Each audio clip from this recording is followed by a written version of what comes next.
Отау ТВ көрсетпей қалса, каналдардың орындары ауысып кетсе, не болмаса, бірнеше канал жоғалып кетсе, соны қалай жөндейміз? Енді мен сіздерге бұл сабақта отаудың мынандай тюнерында көрсететін боламын. Бұл тюнердің моделі HS8871R. Мен алдыңғы сабақта отаудың мінекей мынандай тюнерында дәл осындай жағдай болса, айтқанымдай отау ТВ көрсетпей қалса, каналдардың орындары ауысып кетсе, немесе бірнеше канал жоғалып кетсе, қалай жөндеу керек екендігін осы тюнерде көрсетіп кеткенмін. Енді мына тюнерге көшейік. Ал енді сабағымызды жалғастырайық. Пульттан меню деген кнопканы басамыз.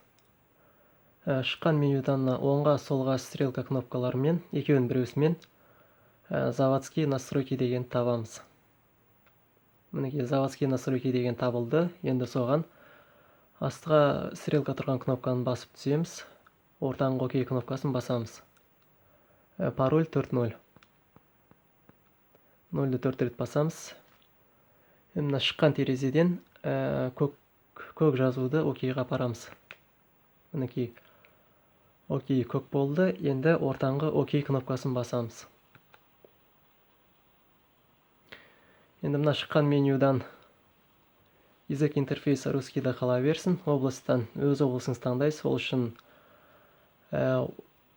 оңға қарап тұрған стрелкасы бар кнопканы басып, өз облысыңыз таңдайсыз. Мысалға мен Жамбылский облысты таңдаймын. Таңдау үшін ортаңғы ОК кнопкасын басамыз.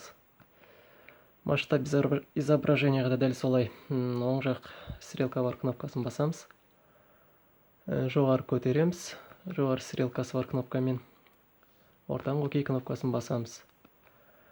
Поиск каналаға да сол ортаңғы ОК кнопкасын басамыз.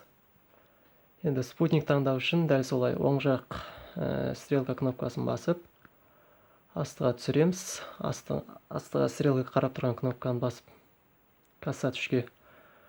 Кассат 3-ті ортаңғы кнопкамен таңдаймыз дәл солай ОК кнопкасымен. Мінекей сигнал шықты. Демек антенна істеп тұр деген сөз.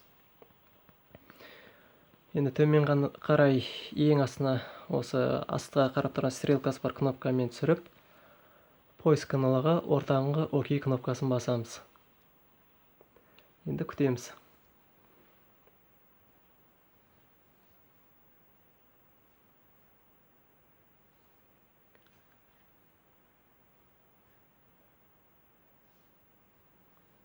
Мінекей отауымыз көрсетті. Енді түсіндіре алсам, лайк басыңыздар, каналға жазылуды ұмытпаңыздар.